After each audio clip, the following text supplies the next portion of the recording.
Gawa ko tayo ng sinker ng pampising. Ito yung kahoy. Kahoy lang ho gagamitin natin kasi wala akong aluminum plate. So, kinat ko lang ho dito, kinuha ko lang yung tamang sukat. So, eto na ho yun. Ayan na ho yun. Kinat ko siya sa dalawa. Ayan, dalawa yan eh. Biniyak ko sa gitna. Tapos, pinagduktong ko, binutasan ko rito. Binutasan ko ng, ito yung pinambutas ko. Ang size niya nasa 7mm, 8mm. 8mm ho ang diameter ng barena natin.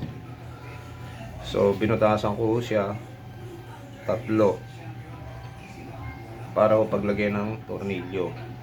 So, nilagay natin yung tornilyo. Butasan doon. Step by step po natin ginagawa base doon sa ginawa ko. Ako nilagyan ng washer din dito.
Ayan.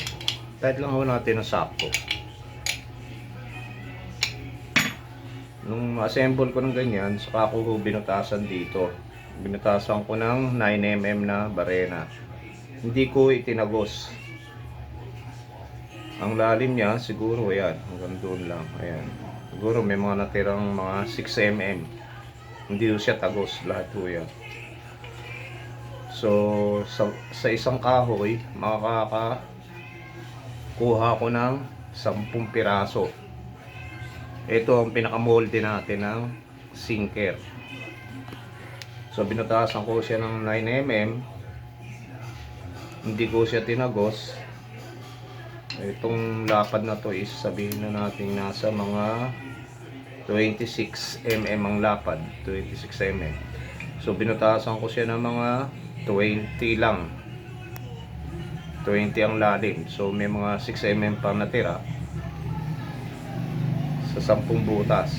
5 rito sa side na to, 5 rito. Saka ako naman siya pinutasan din ng maliit dito sa kabila. Dito ko siya binutasan. Saka ko siya binutasan na para dito. Binutasan ko rin yung bawat butas na yon ng maliit. Bakit ito natin binutasan ng mas maliit? Para ho ilagay itong swivel.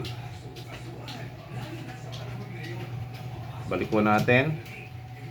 Bali nung mabutasan, tanggalin natin. Nung nabutasan nga ho, pakita ko sa inyo uli.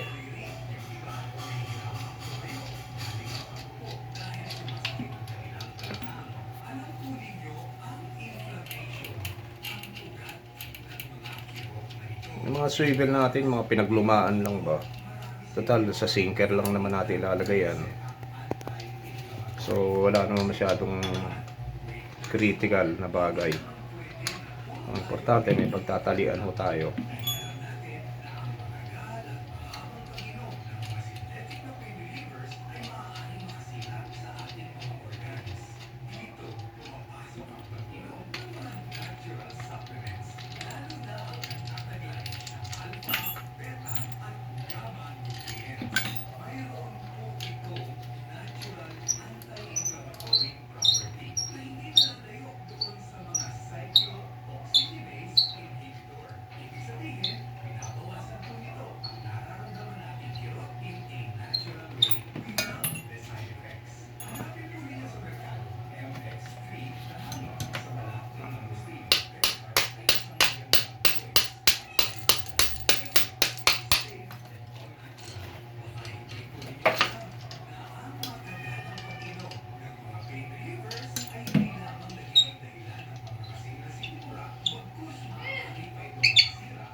Dito ko natin ilalagay ngayon yung swivel. Ayan.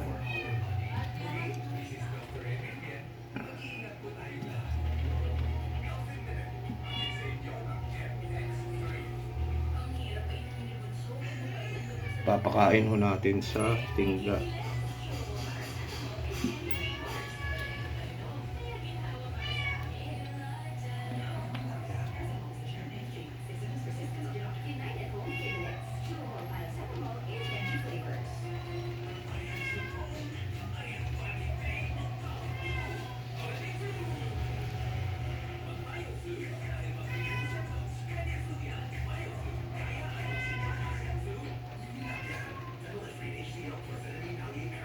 Yan ho yung purpose ng maliit na butas para dito.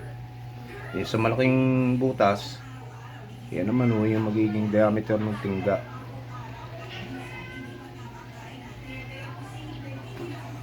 Saka natin ibabalik yung tornilyo.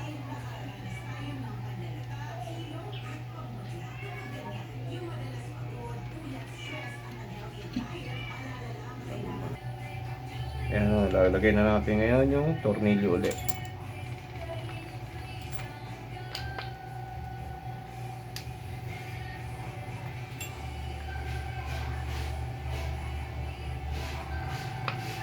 Make sure lang ho na nakalabas yung isang ring ng swivel.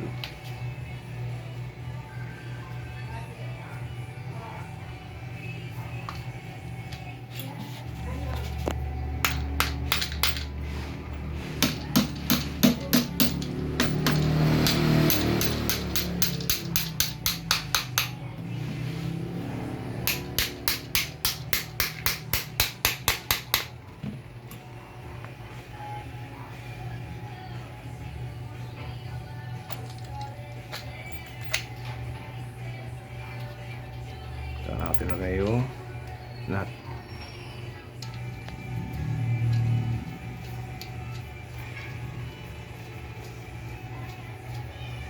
Para natin higpitan ngayon ng sakto.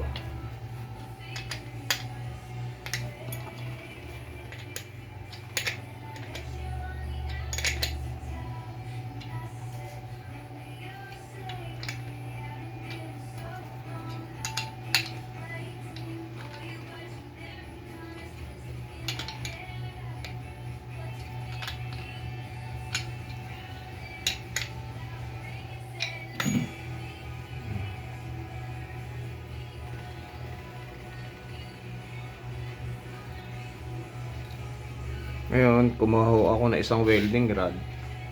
Pasok ko natin dito para siguradong hindi siya lulubog at magpantay-pantay.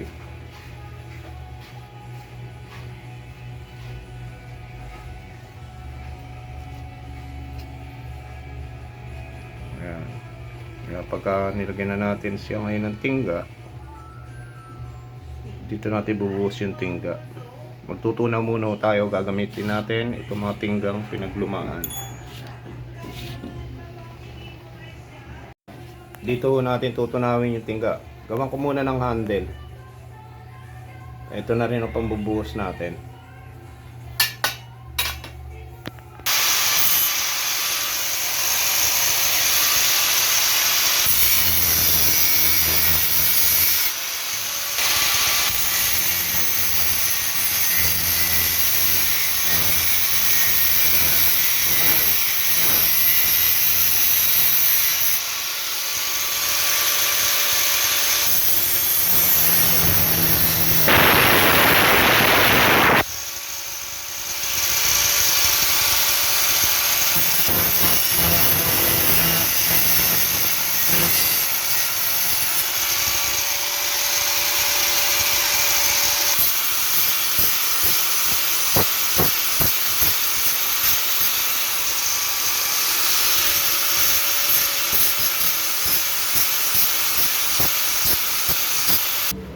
Ayan o, tapos na ho yung pagtutunawan natin ng tingga. Mega ho yan, mega. Mga pinagkuha na ng sardinas. Medyo tinupi, nirimachi ko. Ayan o, mag-upisa na tayo.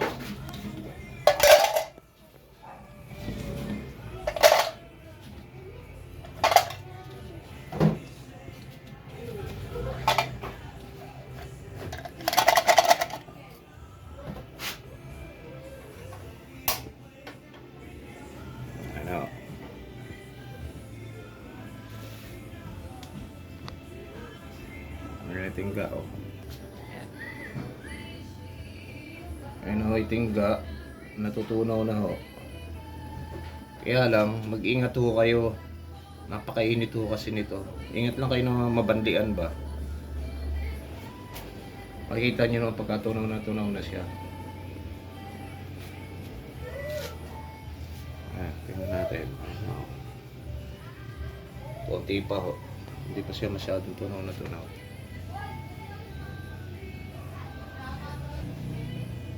Malapit na ho. Pwede na ho siguro yan. Tayo na natin. Lagyan na natin.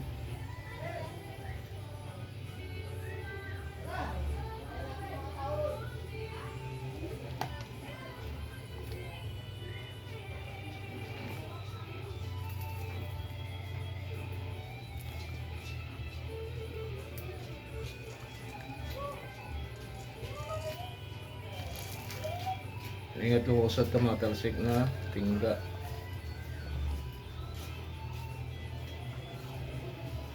Hindi katulad ng isa. Hindi siya umukay.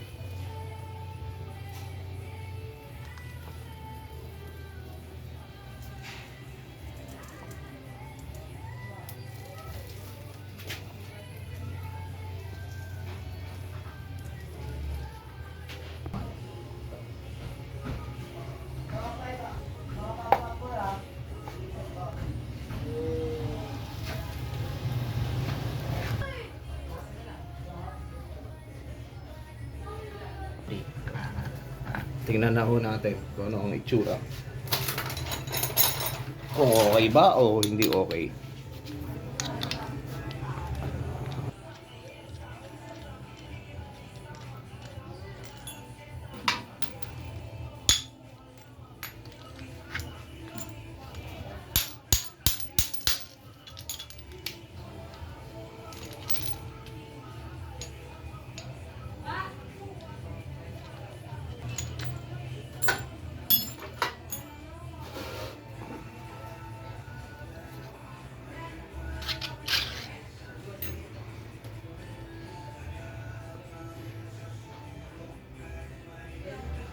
Ayan na ho.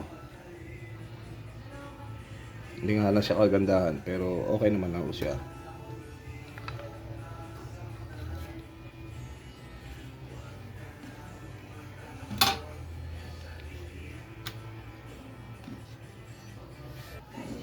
Saka na lang ho natin linisin yung mga excess na tingga.